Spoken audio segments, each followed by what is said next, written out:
Hello friends, Dirty J here, bringing you another Dota 2 video on behalf of DotaAlchemy.com, and this video is going to be on the top 5 carry heroes in 7.20D, and this clip is actually a bait clip. PL's not on the list, spoiler alert, but in any case, let's begin the list.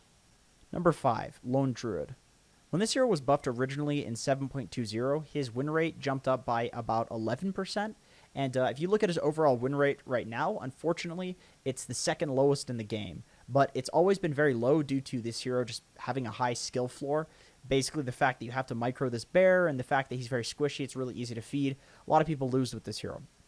But if you look at his win rate in Divine and Immortal bracket, it's 10% higher than the average win rate across all brackets. This is the main reason that I put the hero at number 5 on the list and not way higher. A lot of really high skill people like Arteezy are using this hero, grinding it to gain a lot of MMR and winning a lot, but it's just relatively hard to play, and I think it's better in competitive than it is in pubs. However, there are a few reasons that Lone Druid is still very, very strong right now and a hero you can gain a lot of MMR with.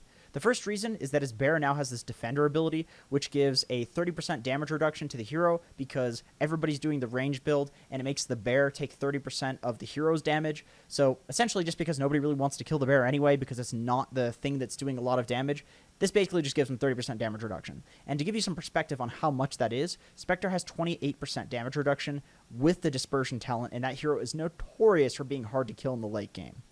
The change from Rabid to Spirit Link was also a huge buff to Lone Druid because now, instead of giving movement speed, it gives lifesteal, a shared lifesteal, in fact, between the Lone Druid and the bear. This means that you never have to send the bear back to base or resummon, and then also your hero is much harder to kill because he's constantly lifestealing for huge amounts from him and the bear, and then also he has that raw damage reduction to boot.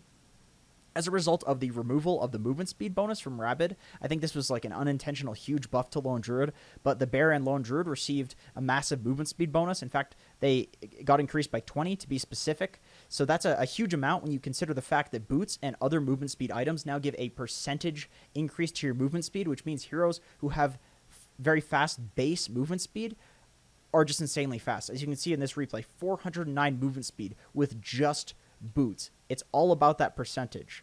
One final reason that Lone Druid is extremely strong in the current patch is actually the reason that every single hero in this list is an agility hero, and that is the fact that the current carry build is just a bunch of rate bands, sometimes a Yasha, always like a small item, and then people will both farm and fight with these kind of early game centric items. Lone Druid is always a hero who has wanted to run at people in the early game, but he also wants to be that late game carry.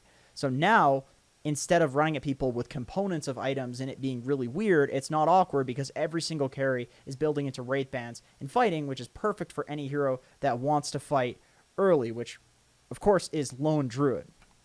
Another reason that every hero in this list is an agility hero is because the armor calculation in Dota has been changed such that less armor gives you more physical reduction. So naturally, heroes with huge agility gain and therefore huge armor gain are going to be stronger, especially a hero like Lone Druid with lifesteal and raw damage reduction.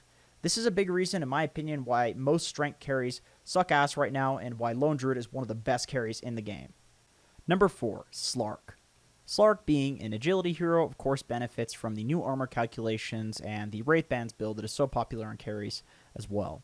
Because Slark was so dogshit for so long, he got some pretty ridiculous buffs throughout the previous patches. Originally in 7.20, he was his buffed self, except he still wasn't being picked, so they had to add these crazy buffs to him. He's basically changed that his Essence Shift now steals permanent agility from people. If you kill somebody and they have the Essence Shift on them, this would work even globally. On top of that, Pounce was changed to be a leash mechanic, which stops and prevents TPs, and basically every mobility ability in Dota, which makes him a crazy hero because he just counters all these heroes that used to counter him because they could just get out of the leap. Since 7.20, Slark has received a flurry of nerfs, including talent nerfs, mana cost nerfs, Pounce nerfs, and it doesn't really matter because the Pounce applying a leash mechanic is so goddamn strong just due to the fact that leash mechanics are so goddamn strong that it is just more balanced, that it is less duration now. And then with that being said, they also changed it so that his permanent agility steal only works in a close radius around the Slark, but that's okay too because Slark kills people by just jumping on them and being really close to them. So he's perfectly okay only stealing agility from people that are close to him because that's going to be basically anybody that he kills. The fact that Dark Pact also no longer cancels clarities is a massive buff to this hero, just because you would walk around with clarities on before, but you couldn't use the Dark Pact. You can now walk around with a permanent clarity, which he so desperately needs if he's farming the jungle with his Q, especially because it was changed to cost 60 mana at all levels, and this just allows you to farm like a beast. You can just constantly spam it out. One final reason that Slark is so strong is because sentries now cover a huge radius, and wards give you a lot of gold and experience. And even before this was the case, Slark would still walk around with a sentry in his inventory just to kind of help his team and deward, and you get a little bit of gold for it. But now you get a ton for it, and it's so easy to do because the sentry radius is just massive. You're guaranteed to at least deward one ward if you pick up one sentry. You might even get two because they're so huge. Number 3, Faceless Void. Void, being an agility hero, of course, benefits from the Wraithband's build and new armor calculations as well. Void's extremely strong in this patch for one simple reason. He was already really good before the patch, but his new bash is much, much stronger. The fact that Void's bash makes him attack twice means that it has a chance of proccing Mjolnir, crits, Monkey King bar, and even another bash, which can technically trigger infinitely. This also means that it scales into the late game because your damage is going to increase, and the previous bash damage did not increase. It was a static number.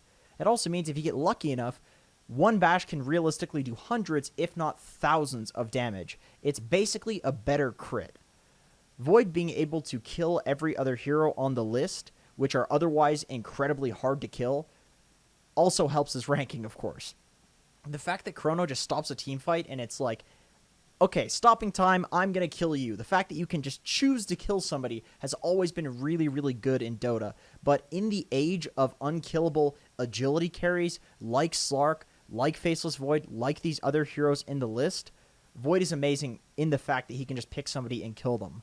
One final reason that Void is really strong right now is the fact that you can pair him with a Lich or a Grimstroke, which are both incredibly strong supports right now, and you will absolutely demolish any lane that you're put against, including otherwise very high pressure lanes that most carries could not otherwise deal with.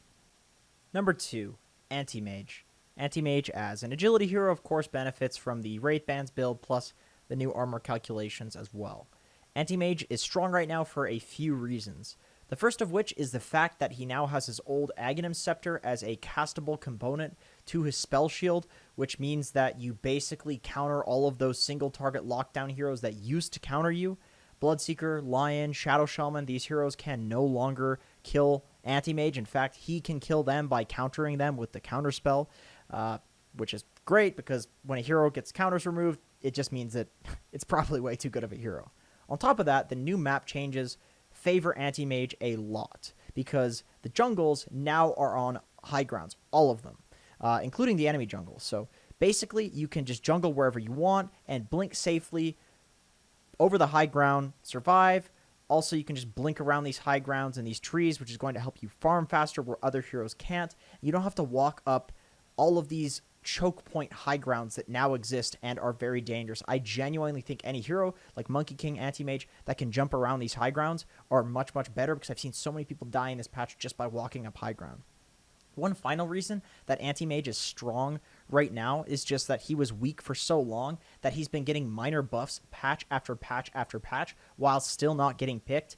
And some of these minor buffs include like increased health regen, faster base attack time, and with all of these little buffs combined, Antimage is an absolute beast of a hero now that he's strong, capable of 1v1ing almost any carry in the game simply because he farms a lot faster than any of them and gets to the late game sooner than they do.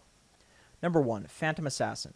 Phantom Assassin was the 4th most picked hero at the Chongqing Major Qualifiers with a 67% win rate, which is absolutely crazy when you consider the fact that almost every hero that has been first picked, like she has been, has had a 50% or slightly above 50% hero. Even heroes that are considered ubiquitously broken, like Io. But PA is so strong that she supersedes that fact.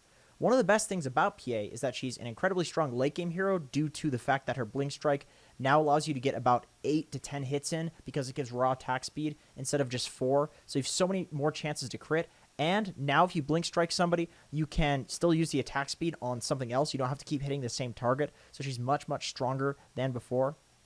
Another reason that PA is way stronger in this patch than in the previous one is, of course, due to the armor calculations being changed. As an Agi hero, just like all of these other heroes on the list, she has more physical damage reduction from the same armor, and she has a lot of Agi gain. But also, she's a hero who has built-in armor reduction minus armor in her talents, and she loves building into a Deso, which actually gives 1 more minus armor than it used to, except that 1 more minus armor is more physical damage reduction than it would have been in the previous patch because of how the armor has been changed. So she does a massive amount of damage with the same items that she used to like to go anyway.